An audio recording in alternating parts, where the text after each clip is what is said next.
पर रख दूं, 25 गो मिट्टी का खरगोश बना के खरगोश के कलर में पेंट करके किसी झाड़ी में छुपा दूं, इधर से कुत्ता को इंडिकेट करूँ, वो कुत्ता मिट्टी के बने हुए खरगोश को कैच करो, तो मिट्टी के खड़हा को कुत्ता कैच करेगा? बिल्कुल नहीं। मिट्टी के चूहा को बिल्ली कैच करेगी? बिल्कुल नहीं। जब मिट्टी के चूहा को बिल्ली नहीं कैच कर रही है, मिट्टी के खरगोश को कुत्ता कैच नहीं कर रहा है, लेकिन हम मानो माटी के हनुमान, शिव, शंकर, दुर्गा, पार्वती, गणेश बना के पेंट पोचारा करके लंगावटा साया साड़ी ब्लाउज पहना के हम कर जोड़ के गिड़गिड़ाते हैं कि हे हनुमान जी, हे दुर्गा जी, हम पर कृपा करो।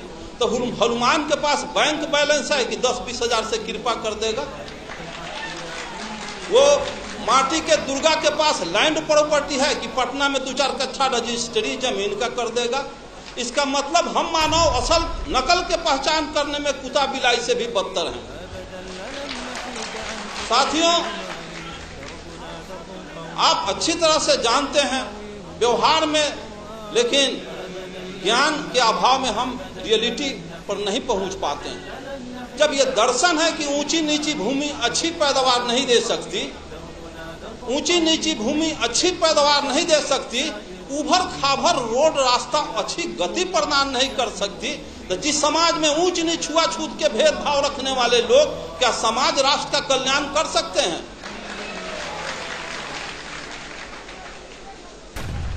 ब्राह्मणवाद का सबसे बड़ा हथियार शराब और वरदान।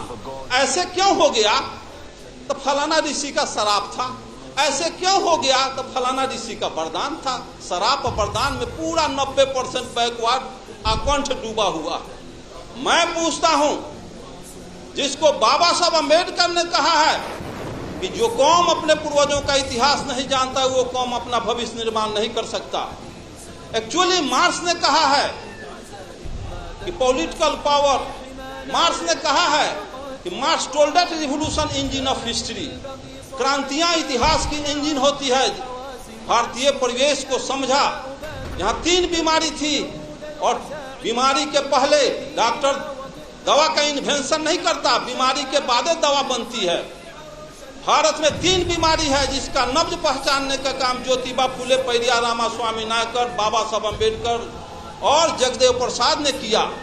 और जर्मनी में, इंग्लैंड, फ्रांस, रूस, चीन में 2 बीमारी थी, और पूंजीवादी और सामंती व्यवस्था, यहाँ जातीय व्यवस्था भी, ब्राह्मणवादी व्यवस्था भी है। इसलिए यहाँ का मार्क्सवाद बाबा साहब अम्बेडकर, लेनिन, जगदेव प्रसाद। तो मैं पूछता हूँ कि जब ऊंची नीची भूमि अच्छी पैदावार नहीं दे सकती, उसी तरह से इतिहास जानो। 712 ईस्वी में अरब के मुहम्मद, ब्राह्मणवाद का यही तकाजा है, यही बहुत बड़ा कि शिव के त्रिशूल से बचबा, विष्णु के चक्र से बचबा, इंद्र के वज्र से बचबा, जम के दंड से बचबा, लेकिन पंडित जी के शराब से न बचबा। चंद्रलोक पर भी चले जाओगे, धह लकड़ी लेखन जड़ जाओगे। तो 712 इतिहास देखो, 712 ईस्वी में अरब के मोहम्मद बिन कासिम 6000 पलटन लेके सिंध के दाही राजा पर हमला बोल दिया। दाही राजा की 60,000 पलटन धूल चाट के हार गई। 1026 में मोहम्मद गजनी 30,000 फौज लेके पंजाब, राजस्थान होता गुजरात पहुंचा। वहां ब्राह्मणवाद के प्रबल दूत सोमनाथ के मंदिर को ध्वस्त कर दिया। 3 लाख क्षत्रिय सेना हार गए। हिस्ट्री में पढ़ा था, सभी देवी देवता सोने चांदी के थे। 80 को खच्चर, गधा, हाथी पर गजनी, सभी शिव, शंकर, दुर्गा, पार्वती को सोने चांदी को ढाह के मार मुकदर के कचूमर निकाल के ले गया अफगान। फिर 1193 में गोरी के 12,000 फौज के सामने पृथ्वीराज चौहान के 80,000 फौज धूल चाट के हार गई। सभी मंदिरों को ढा दिया, देवी देवता कबाड़ के ले गया। फिर पानीपत की पहली लड़ाई 1526 में त्राइन के युद्ध में बाबर के 12,000 फौज के सामने राणा संगा की 60,000 फौज धूल चाट के हार गई। तो एक तरफ कहते हो कि शिव के त्रिशूल, विष्णु के चक्र, इंद्र के वज्र, जम के दंड से बचोगे, पंडित के शराब से न बचोगे। तो 712 में हार गए, 1026 में हार गए, 1193 में हार गए, 1526 में हार गए। देश गुलाम हो गया, देवी देवता लूट गई, बहु बेटी लूट गई, मार के गजरा मुल्ली की तरह काट दिया गजनी। और किसी को सरापना नहीं था कि गजनी गोरी को अंग्रेज को शराब देता तो बॉर्डर के वहीं पर लकड़ी लेखन धह धह जड़ जाता।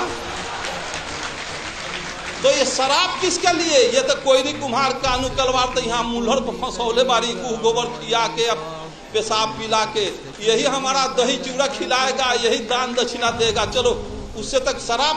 मैं पूछता हूँ कि इस रास्ते से बिजली की तार गई है, इसमें करंट प्रवाहित हो तो उसको तार को छुएगा आज तो करंट आज मारेगा कि 6 महीना के बाद मारेगा?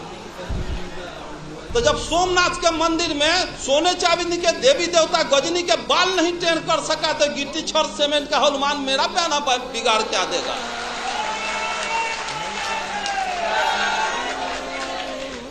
और यहाँ के मूलवासियों का एक ही उपाय है जो मेश्राम साहब का तो सुने ही और सुनेंगे।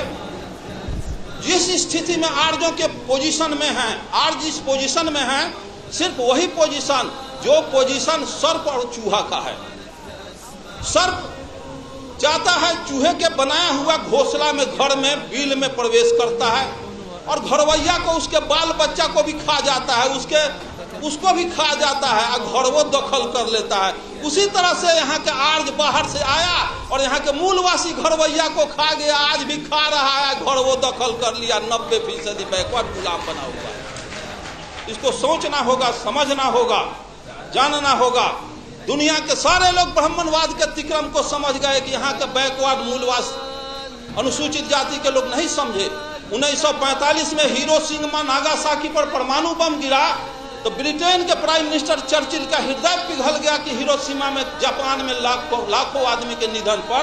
तो इंटरनेशनल कमेंट किया चर्चिल और कहा कि हम अमेरिका को समझदार समझते थे लेकिन अमेरिका समझदार नहीं निकला। किसी राष्ट्र को बर्बादे करना था तो परमाणु बम काहे लग गिराया? भारत से 4 गो ब्राह्मण लेकर जापान में बसा देता, उसका सर्वनाश कर देता। तो 4 ब्राह्मण किसी राष्ट्र को बर्बाद कर सकता है। और जिस देश में घरे घरे ब्राह्मण बसा, अगुआरा पछुआरा ब्राह्मण मरवा गाड़ के छोड़ जात, सत्यनारायण झूठनारायण अंगना में बोला करके अपन कार्य को संपादित करता है, उस देश के बैकवर्ड को कभी कल्याण होने वाला है? पिछड़ा का कल्याण होने वाला है? जब 1919 में ब्रिटिश सरकार अधिनियम 7 के तहत ब्राह्मणों को जज बनने पर प्रतिबंध लगा दिया और यह कहा कि इनके अंदर न्यायिक चरित्र नहीं होता है, तो ब्राह्मण के सारे तिक्रम को अंग्रेज मुगल समझ गए, लेकिन यहाँ के माँ आज तक मूलवासी नहीं समझे हैं, जिसका नतीजा 90% 85% होने के बाद भी 10% सवर्ण आर्यों का हम चमचागिरी कर रहे हैं। साथियों, भारत माता, अरे जब भारत माता कहते हो, यहाँ का लालू प्रसाद नीतीश मुलायम के मीटिंग में भी जय भारत माता की जय, सब समझना चाहिए। भारत माता अगर हो तो दुनिया के जितने भी देश हैं, सब देश के नागरिकों को अपने अपने देश को माता का संज्ञा देना चाहिए।